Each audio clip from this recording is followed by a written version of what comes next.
Thank you. Thank you very much. I did not understand what she was saying. I hope it was nice.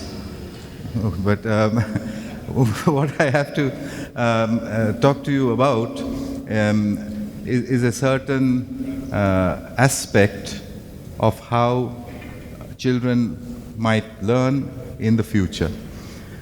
So the story starts off several years ago, many years, almost 20 years ago.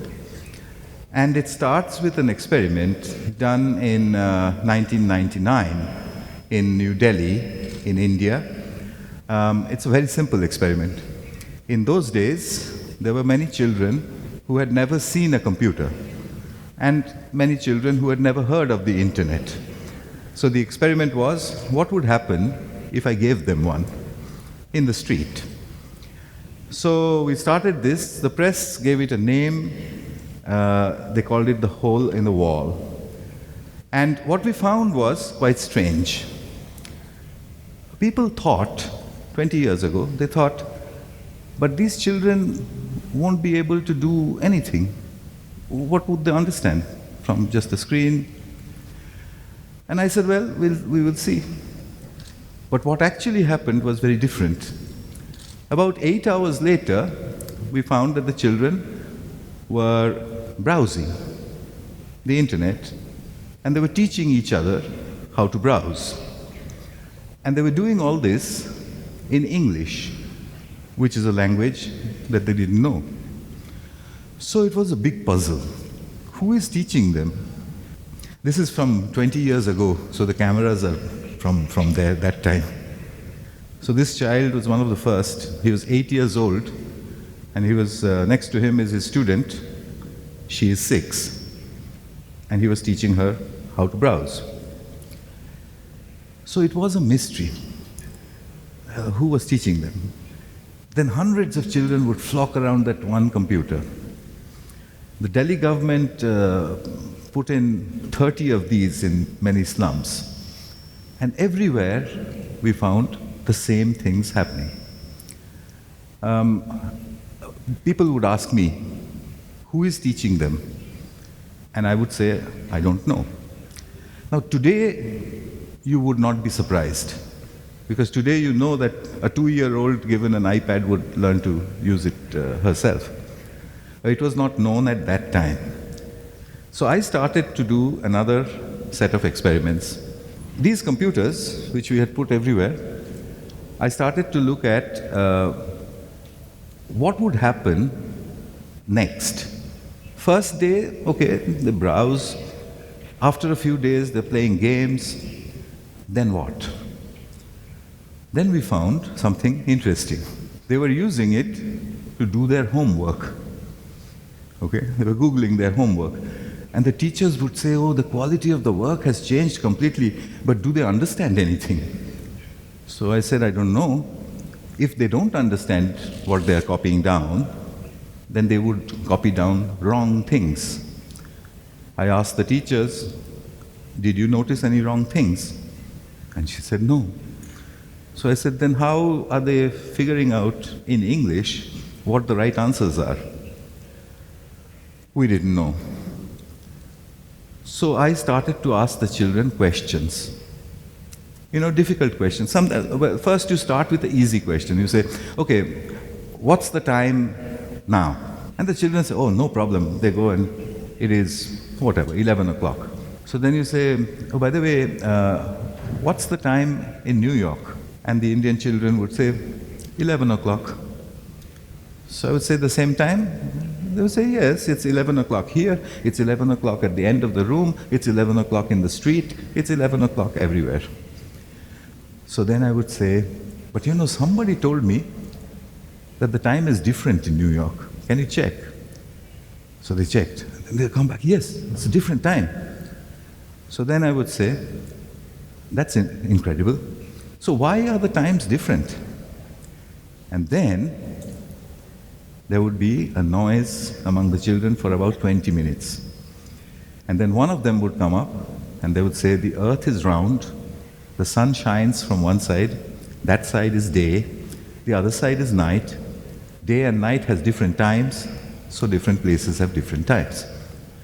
I would think, oh my God, I just saw a lesson, but it happened out of nowhere. Who is teaching? Nobody. So I made the questions more and more and more difficult and discovered what you see on the screen, that unsupervised groups of children, every word is important, every word in this sentence. Unsupervised groups of children accessing the internet in a safe and public place can learn anything by themselves.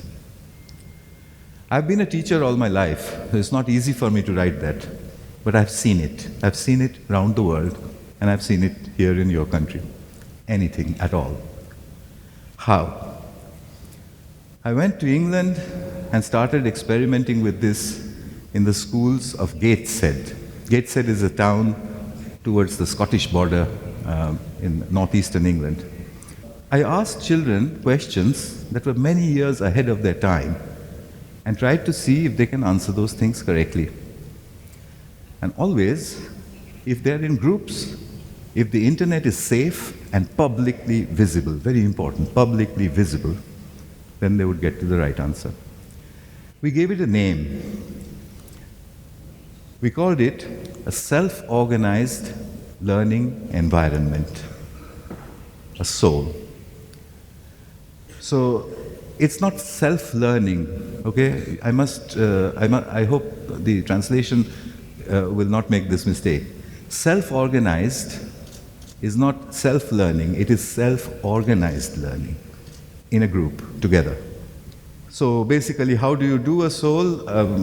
It's just what I told you. What you do is, you take a classroom, empty it out. Let's say you have 24 children. Take 6 computers with big screens, okay? Very important, big screens. Put them like this in a semicircle, and then you let the children in. So the children come in and say, where are all the computers? Because, in England, in here, schools, every child has a computer. So I said, no, in this session we have only 6 computers. Why? Because I'm going to recreate the hole in the wall. So now, when you have 6 computers and 24 children, they automatically make groups around the computers. Then you give them a question, and you tell them, this is not a test. I only want one answer from the whole room. It's not a question of who does it first, who does it second, but what is the answer? And then you let them be. And I was able to create the same ambience as the original hole in the walls in the villages of India, inside the classrooms of England. And the teachers would say, this is just happening by itself. I said, yes, that's how it works. So a question like that given to...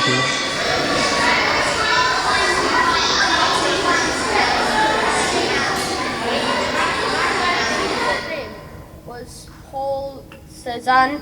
Cézanne was his second name and Paul was his first name. He was French. He was born in 1839 and he died in 1906.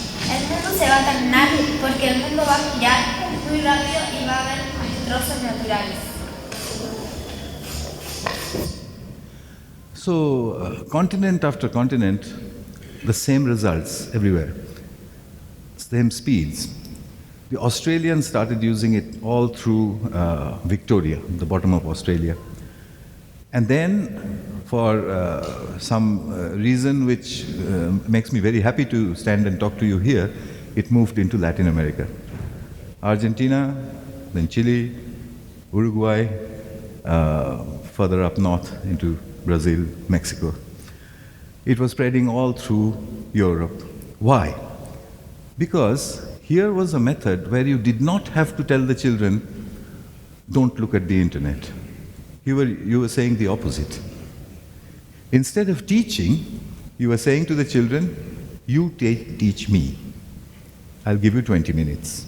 I knew then what that method is. How does it work? I think it's a self-organizing system, like that. How does a bird inside there know where to fly? Nobody tells it. It's a self-organizing system. In self-organizing systems, you get something really wonderful. It's called spontaneous order. Order which comes out of nowhere. So that's the method that I've been spreading around in the world to say use that inside your classroom.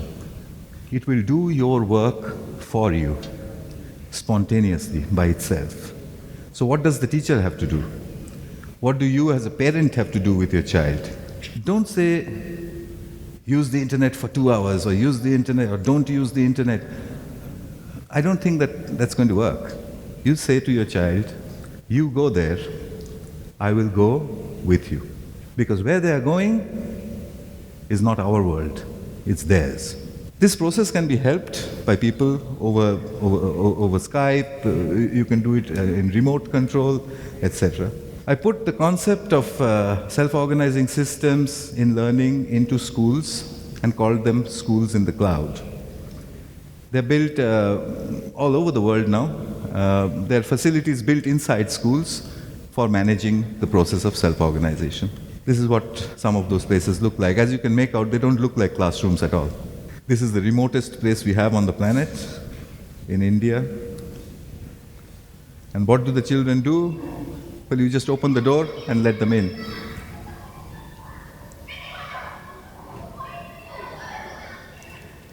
So basically, the school in the cloud is, I think, how our children are going to learn. Unfortunately, I'll end with this slide. This is the bad news, the examination. The examination is the opposite of the self-organizing system. You are alone, you must use no assistive technology. I will ask you a question, you must answer it on pencil and paper, using nothing else. Why? In a world where 24/7, when we have a problem, we pull out our phones, why not during the exam? Well, I'll leave you with this thought. The day a government allows the use of the internet during an examination, the entire education system will have to change. Thank you very much.